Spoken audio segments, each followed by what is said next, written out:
नर्मदे हर नर्मदे हर नर्मदा पायी परिक्रमा मार्ग. रात्री आमचा विश्राम होता हतिया बाबा आश्रम. तर आज तारीख आहे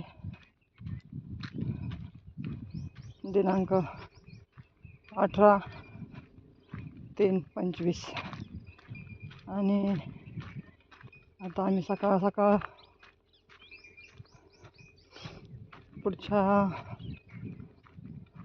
पुढे प्रार्थना करत आहोत.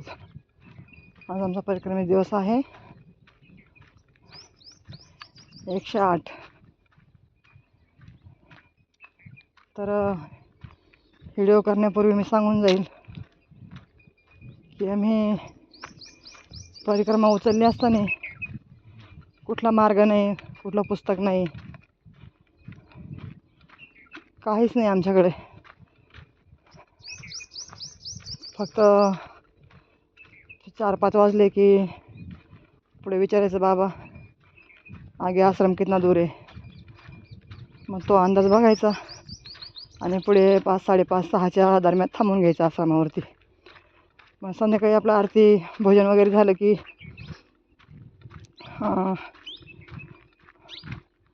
तिथे कोणाला तरी चौकशी करायची. आता उद्या सकाळी कुठलं गाव लागणार आहे, रस्ता कुठून आहे सकाळी निघताना. मग असं सकाळी ते गाव विचारू त्या गावाला जायचं. मग पुन्हा अजून तिथून पुढे दुसरं गाव विचारायचं.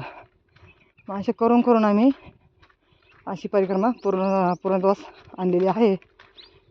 आणि दुसरी गोष्ट म्हणजे हे दिवस वगैरे आता आज आम्हाला 108 दिवस झाले आणि आता दुपारी आम्ही ओंकारेश्वरमध्ये पोहोचणार आहोत.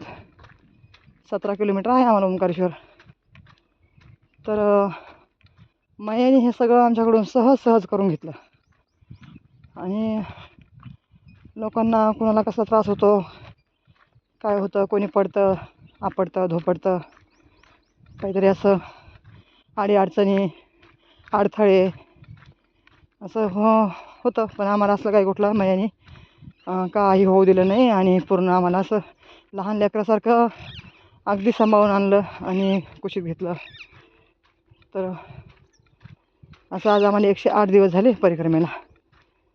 तर दुपारी जाणार आहोत आता आणि मग तिथून पुढं शंकराचार्याला अभिषेक वगैरे. आता ते काही सांगता येणार नाही किती वाजता होईल काय होईल, पण दुपारपर्यंत ओंकारेश्वरमध्ये नक्की जाणार.